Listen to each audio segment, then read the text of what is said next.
Welcome to Swayam Learning Point. We teach how to learn.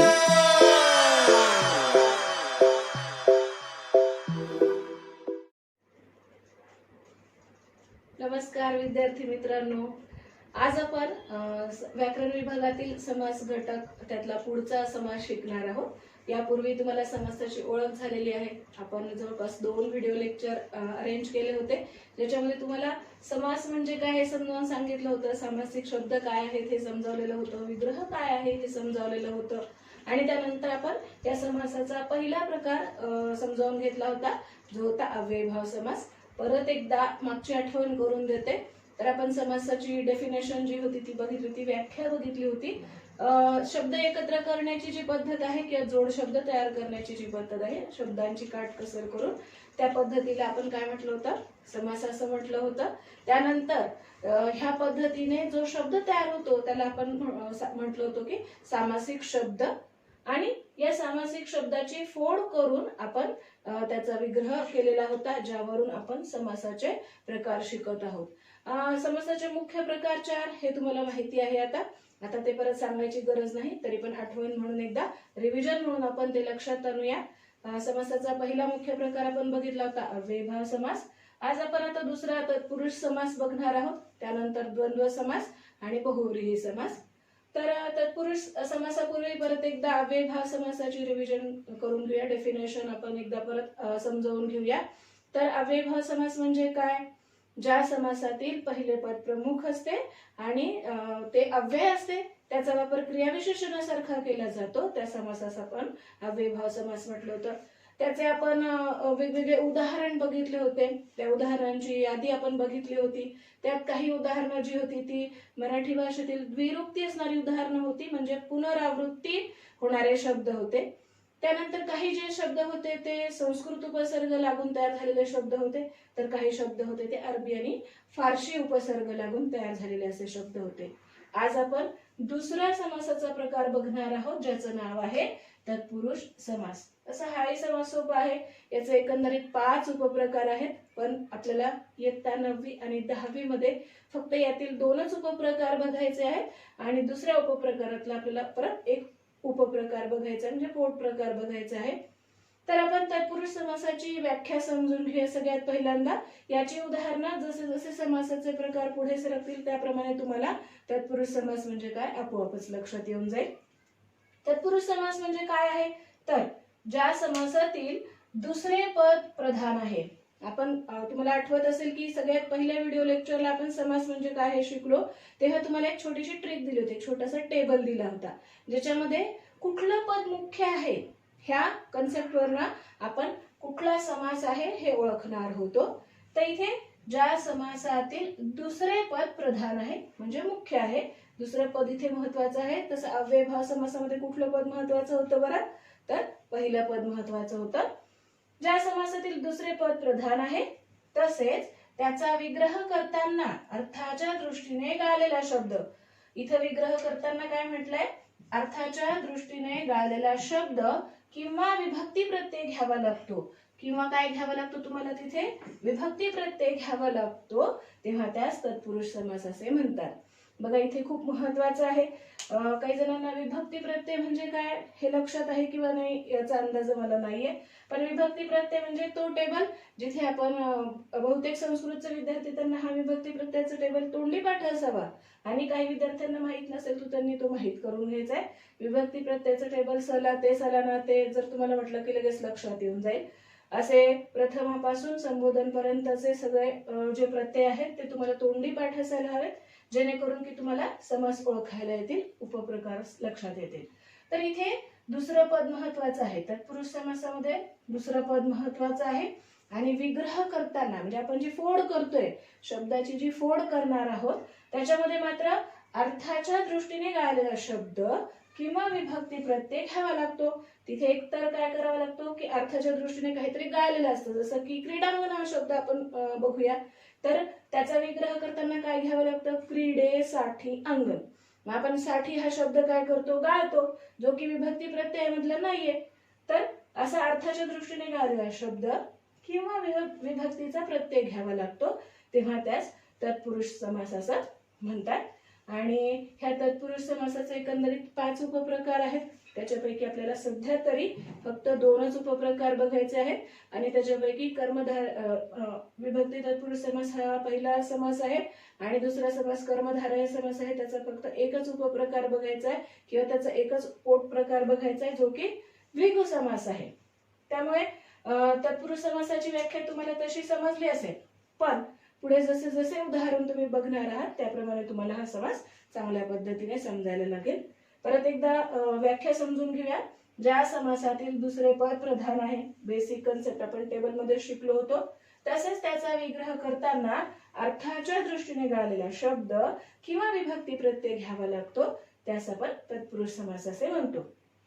5 उपप्रकारांपैकी पहिला उपप्रकार आपण बघूया, ज्याला आपण म्हणतो विभक्ती तत्पुरुष. विभक्ती तत्पुरुष ह्या नावामध्येच तुम्हाला विभक्ती प्रत्ययाचा टेबल लक्षात घ्यावं लागणार आहे, जो की तुम्हाला माहित असला पाहिजे. सध्या तरी काही उदाहरणं मी तुम्हाला मांडून देईल, जेणेकरून तुम्हाला विभक्ती तत्पुरुष काय आहे ते लक्षात येईल. विभक्ती तत्पुरुषची व्याख्या आपण बघूया. ज्या तत्पुरुष समासात कोणत्या तरी विभक्तीचा अर्थ व्यक्त करणाऱ्या, कोणती तरी विभक्ती म्हणजे प्रथमाला तर काही प्रत्यय नसतोच, त्यामुळे आपण द्वितीयापासून विचार करूया. द्वितीया, तृतीया, चतुर्थी, पंचमी ह्यापैकी कुठल्या तरी विभक्तीचा अर्थ व्यक्त करणाऱ्या शब्दयोगी अव्ययाचा लोप करून दोन्ही पदे जोडलेली जातात. इथे विभक्तीचा अर्थ व्यक्त करून किंवा एकतर शब्दयोगी अव्ययाचा वापर करून म्हणजे लोप करून म्हणजे काढून टाकलेला असतो आणि शब्द तयार केलेला असतो. तर असा शब्दयोगी अव्यय किंवा विभक्ती प्रत्यय ह्याच्यापैकी कोणीतरी एक तिथे असतात आणि ही पदं जोडलेली जातात, तेव्हा त्यास विभक्ती तत्पुरुष समास असे म्हणतात. हे थोडंसं समजण्यासाठी तसं बघायला तर सोपं आहे. उदाहरणं घेतली की तुम्हाला शब्दयोगी अव्यय कुठे वापरलेला होता आणि त्याचा लोप केलेला आहे हे लक्षात येईल, किंवा विभक्तीचा प्रत्यय जो आहे तो कुठे लोप केलेला आहे ते लक्षात येऊन जाईल. तर आपण बघूया विभक्ती तत्पुरुष समासाची खूप प्रकार आहेत आणि त्यांचे आपण उदाहरणं घेऊया, जेणेकरून की तुम्हाला ह्या 2 शब्दांचा अर्थ सहजपणे लक्षात येईल. तर बघूया उदाहरण आपण.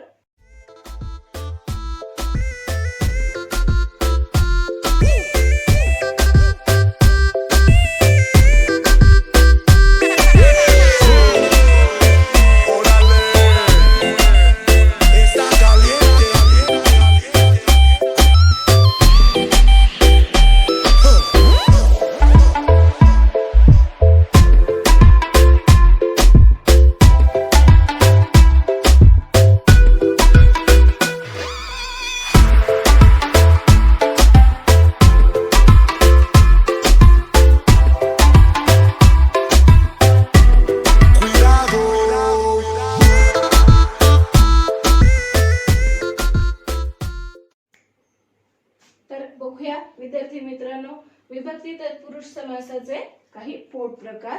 विभक्ती तत्पुरुष समास तुम्हाला हा टेबल माहिती हवा, त्यामुळे काही प्रत्यय मी इथे लिहून दाखवलेले आहेत. त्यानुसार काही शब्द आणि त्यांची फोड आपण बघूया, जेणेकरून की तुम्हाला विभक्ती तत्पुरुष समास काय आहे हे सहजपणे लक्षात येईल. इथे आपण एकवचनामधले सगळे प्रत्यय घेतलेले आहेत आणि आपण ते बघूया. पहिला जो प्रकार आहे विभक्ती प्रत्ययाच्या टेबलमध्ये सगळ्यात पहिलं जे असतं ते प्रथम असतात. इथे काही तुम्हाला प्रत्यय नाहीये, त्यामुळे आपण इथे तर ते घेणार नाही आहोत. त्याच्यामुळे द्वितीयपासून आपण सुरुवात करूया. द्वितीय तत्पुरुष समास बघूया. स, ला, ते हे त्याचे प्रत्यय आहेत. एकवचनातले हे प्रत्यय आहेत. स, ला, ते. तर त्यासाठी मी तुम्हाला उदाहरण दिलेले आहेत इथे 2. दुःख प्राप्त म्हणजेच काय, त्याचा विग्रह करता येईल दुःखाला प्राप्त.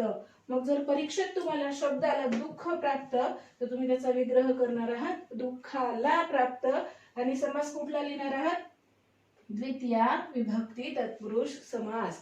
द्वितीय विभक्ती तत्पुरुष समास असं तुम्हाला लिहायचं असणार आहे. त्यामुळे हा टेबल किंवा हे प्रत्यय खूप महत्वाचे आहेत, त्याच्याकडे तुम्ही काळजीपूर्वक लक्ष द्याल. द्वितीय तत्पुरुष समासाचं पहिलं उदाहरण तुम्हाला समजलं असेल. दुःख प्राप्त, दुःखाला प्राप्त असं स किंवा ते प्रत्यय सुद्धा तुम्हाला विग्रह करताना तिथे दिसेल, तर तुम्ही द्वितीय तत्पुरुष समासच लिहिणार आहात. कृष्णाश्रित हा एक शब्द घेऊया, ज्याची फोड केली, ज्याचा विग्रह केला कृष्णाला आश्रित. ला हा काय झाला प्रत्यय आणि तो आहे द्वितीयेचा, त्यामुळे हा जो समास आहे तो काय झाला आपला द्वितीय विभक्ती तत्पुरुष समास झाला. पुढे तृतीय तत्पुरुष बघूया, ज्याचे की प्रत्यय तुम्हाला इथे बघायला मिळतील. ने, ए, शी. ने, शी ह्या प्रत्ययापैकी कुठलाही एक प्रत्यय तुम्हाला जर विग्रह करताना किंवा फोड करताना दिसला तर तुम्ही त्याला म्हणू शकता तृतीय विभक्ती तत्पुरुष समास. इथे बघतोय आपण उदाहरण 2 दिलेले आहेत. भक्तिवश, त्याचा विग्रह केला भक्तीने वश आणि तो समास झाला तृतीय तत्पुरुष. तोंडपाठ, तोंडाने पाठ आणि तो समास झाला तुमचा तृतीय तत्पुरुष. असे अनेक शब्द आपल्याला बघायचे आहेत, त्या अनेक शब्दांची यादी तुम्हाला मिळेलच. त्यामुळे तृतीय तत्पुरुष या 2 उदाहरणावरून तुम्हाला समजलं असेल, सहजपणे लक्षात आलं असेल की ने हा प्रत्यय इथे आपल्याला बघायला भेटला विग्रह करताना. त्यामुळे विग्रह खूप महत्वाचा आहे.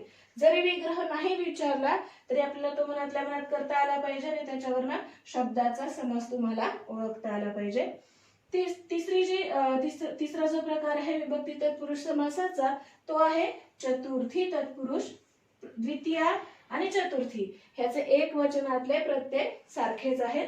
सलाते, सलानाते अनेक वचनामध्ये सलाते अशाच पद्धतीने. पण आता तुम्हाला व्याख्या परत एकदा आठवायला लागेल की कुठल्या तरी विभक्तीचा प्रत्यय किंवा विभक्तीचा प्रत्ययाचा तसा सेम अर्थ मेन्शन करणारा शब्द योग्य हवे. जर तुम्हाला कुठे लोप करावा लागला किंवा काढून टाकावा लागला आणि शब्द तयार करावा लागला तर तो असतो चतुर्थी तत्पुरुष समासाचा प्रकार. सलातेच्या ऐवजी तुम्हाला इथे बघा आता क्रीडांगण हा शब्द आपण बघतो आहे.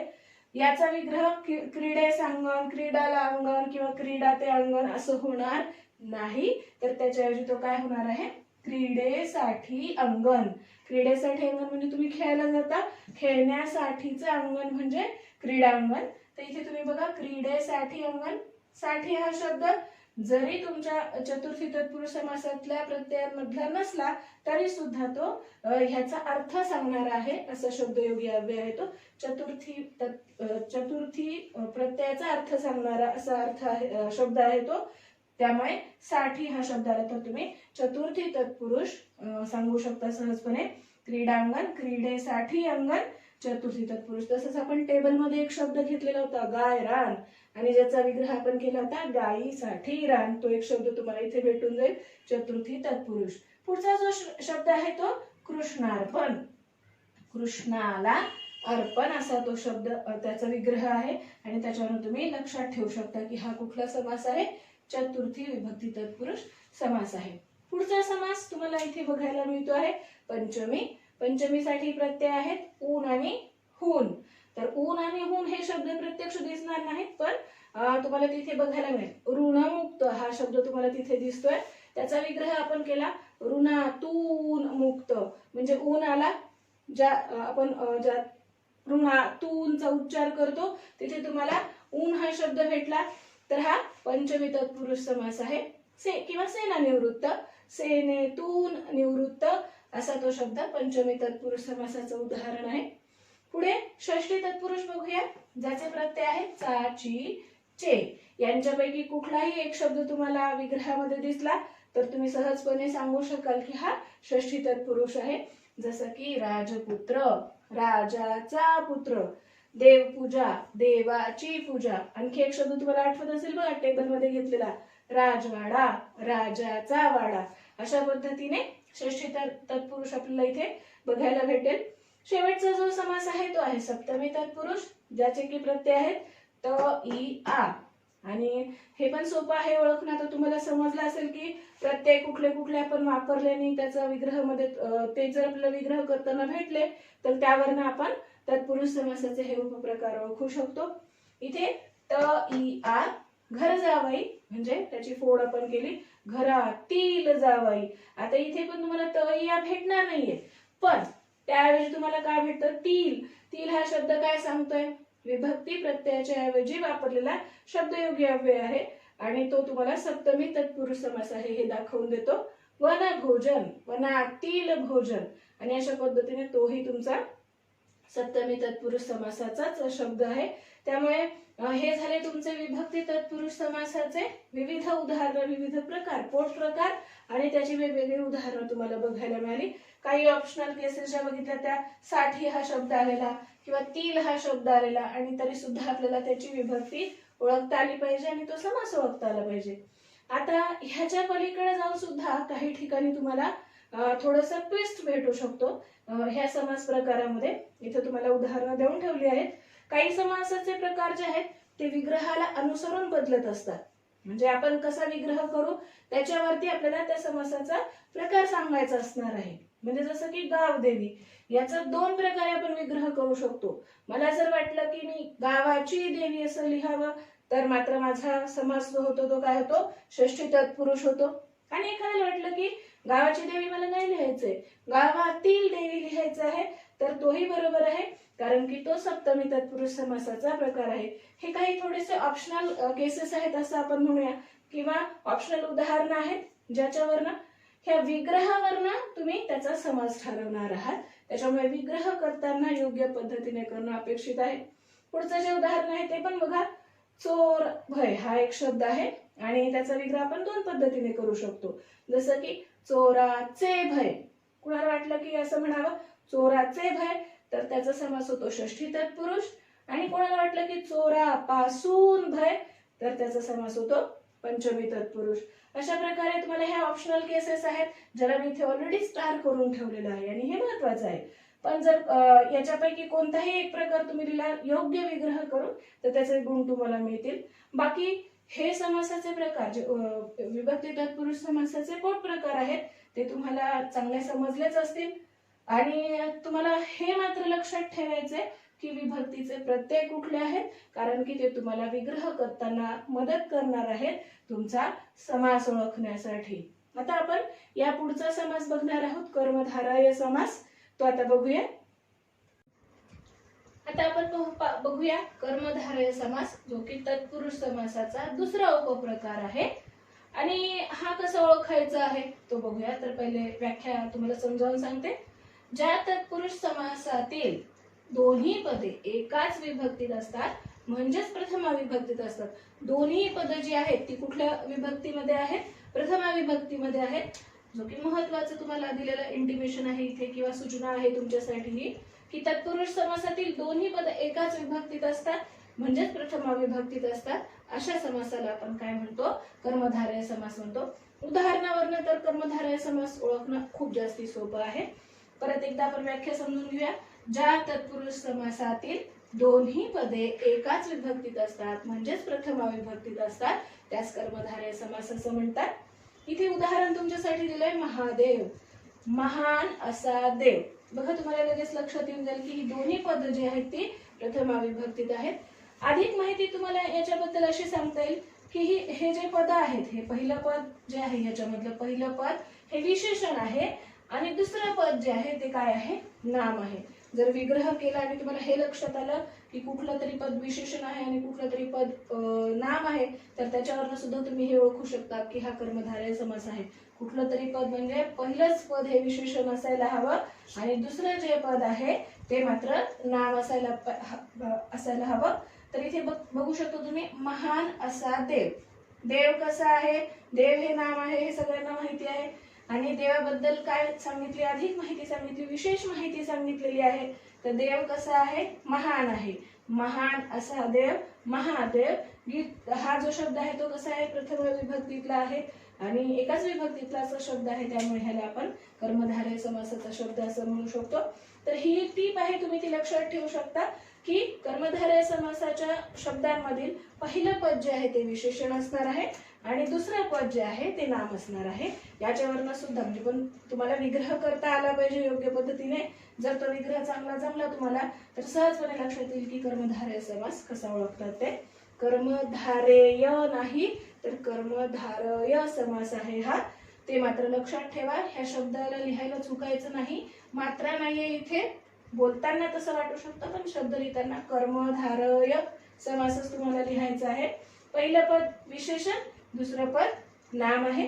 त्याच्यानंतर तशीच दुसरी टीप तुम्ही बघू शकता की यातील दोन्ही पदांचा संबंध हा विशेषण आणि विशेष असा आहे किंवा उपमेय आणि उपमेय स्वरूपाचा आहे. विशेषण विशेषाच्या जोड्या सुद्धा तुम्हाला ओळखता येतात. कुठला तरी एक शब्द असतो ज्याच्याबद्दल तुम्हाला खूप जास्ती माहिती सांगितलेली असते. जो शब्द ज्याच्याबद्दल माहिती सांगितलेली असतो तो विशेष असतो, आणि ज्याच्याबद्दल जास्ती माहिती सांगितलेली असते किंवा विशेष करून माहिती सांगितलेली आहे तो म्हणजे विशेषण असतो. काय माहिती सांगितली ती म्हणजे विशेषण. किंवा उपमेय उपमान स्वरूपाचा सुद्धा त्या शब्दाचा विग्रह असू शकतो. जसं की इथे आपण बघूया, ही 3 उदाहरणं मी दिलेली आहे. रक्त, चंदन. चंदन कसं आहे? रक्तासारखं आहे. चंदन झालं तुमचं, इथे आपण विशेषण विशेषच्या स्वरूपात पण बघू शकतो किंवा उपमेय उपमानाच्या. चंदन कसं आहे तर ते रक्तासारखं आहे, म्हणून हा रक्तचंदन हा शब्द काय झाला? कर्मधारय समासाचं उदाहरण झालं. रक्तासारखे चंदन. कशासारखं चंदन आहे तर रक्तासारखं चंदन आहे, म्हणून हा समासाचा कुठला प्रकार झाला? कर्मधारय समास झाला. फक्त विग्रह करताना तुम्ही चांगल्या पद्धतीने योग्य पद्धतीने विग्रह करणार आहात. दुसरं उदाहरण बघा तुम्ही इथे, मुख कमल. मुख कमल म्हणजे काय? त्याचा विग्रह काय करू शकतो? कमळासारखे मुख. मुख कशासारखं आहे? कमळासारखं आहे, त्याच्यामुळे मुख कमल हा शब्द सुद्धा कशाचा झाला? कर्मधारय समासाचा झाला. इथे तुम्ही बघू शकता हे काय झालं? मुखाबद्दल अधिक विशेष माहिती सांगितली. चेहरा कसा आहे तर कमळासारखा आहे, म्हणजे मुख हे नाम झालं आणि त्याच्यासाठी अधिक असा शब्द सांगितला कमळ, किंवा उपमेय उपमान असं पण आपण कन्सिडर करू शकतो, किंवा विशेषण विशेष असं सुद्धा करू शकतो. याच्याबद्दल अधिक माहिती काय सांगितली तुम्हाला की मुख हे कमळासारखं आहे. मुख कमल कर्मधारय समास किंवा कमल नयन. आता हा पण शब्द तुम्ही इथे बघू शकता. डोळे कशासारखे आहेत तर कमळासारखे डोळे आहेत. आता इथे मात्र कमल पहिल्यांदा आला आहे, नयन दुसऱ्यांदा आला आहे, तरी सुद्धा विग्रह करताना जो शब्द पहिल्यांदा येणार आहे तो विशेषण विशेषण सारखा म्हणजे विशेषण असणार आहे ना, दुसरा शब्द विशेषण असणार आहे. किंवा नाम आणि पहिलं पद जे आहे ते विशेषण असू शकतं, दुसरं पद नाम असू शकतं, किंवा उपमेय उपमान असं काही पण तिथे आपण जोडी लावू शकतो. कमल नयन. डोळे कशासारखे आहेत? कमळासारखे आहेत. कमळासारखे नयन म्हणजे हा समास सुद्धा तुम्हाला काय म्हणता येईल? कर्मधारय समास म्हणता येईल. कर्मधारय समासाचं वैशिष्ट्य काय आहे तर या समासातील दोन्ही पद जी आहेत ती काय असणार आहेत? एकाच विभक्तीत असणार आहेत, प्रथमा विभक्तीत असणार आहेत. त्याच्यावरून तुम्ही ओळखू शकता की हा कर्मधारय समास आहे. त्यानंतर पहिलं पद विशेषण असेल आणि दुसरं पद नाम असेल, किंवा पहिलं पद विशेषण असेल आणि दुसरं पद विशेष असेल, किंवा पहिलं पद उपमेय असेल आणि दुसरं पद उपमान असेल, तरी सुद्धा तुम्ही त्याच्यावरनं समास कर्मधारय आहे हे ओळखू शकता. याचे 2 उपप्रकार पडतात, पण त्यापैकी आपल्याला एकच उपप्रकार बघायचा, म्हणजे याच्यातला पोट प्रकार आपल्याला बघायचा आहे, तो म्हणजे द्विगु समास. द्विगु समास हा कर्मधारय समासाचा पोट प्रकार आहे. आपण बघतो आहोत खरं तत्पुरुष समास. तत्पुरुष समासातले आपण 2 उपप्रकार बघतो आहोत, ज्याच्यामध्ये पहिला प्रकार आपण शिकलो विभक्ती तत्पुरुष समास. विभक्ती तत्पुरुष समासामधले पोट प्रकार बघितले आपण. आता आपण कर्मधारय समास बघतो आहोत दुसरा. तो बघितल्यानंतर आपण त्याचा आता पोट प्रकार बघतो आहोत, म्हणजे त्याचा उपप्रकार आपण बघतो आहोत द्विगु समास. द्विगु समास तर सगळ्या समासांमध्ये ओळखण्यासाठी सोपा असा समास आहे.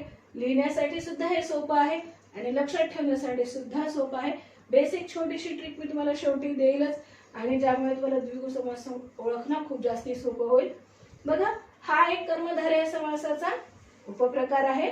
हा कर्मधारय समासाचा उपप्रकार ज्याच्यात समासातील पहिलं पद काय आहे? संख्या विशेषण. हा शब्द तुम्हाला खूप जास्ती लक्षात ठेवायचा आहे. पहिलं पद काय असणार आहे? इथे संख्या विशेषण असणार आहे. तुम्ही 9वी किंवा 10वीचे विद्यार्थी आहात आणि तुम्हाला तर संख्या माहिती आहेत असं मी कन्सिडर करून चालते हा. म्हणजे तुम्हाला 1 ते 10 तरी किमान अंक माहिती आहेत, किंवा 1 ते 100 किंवा अनंतापर्यंत सगळे अंक तुम्हाला माहिती आहेत. तर संख्या विशेषण म्हणजे काय? ज्या शब्दावर तुम्हाला संख्या दिसणार आहे. ही झाली तुमच्यासाठीची बेसिक ट्रिक असं म्हणूया.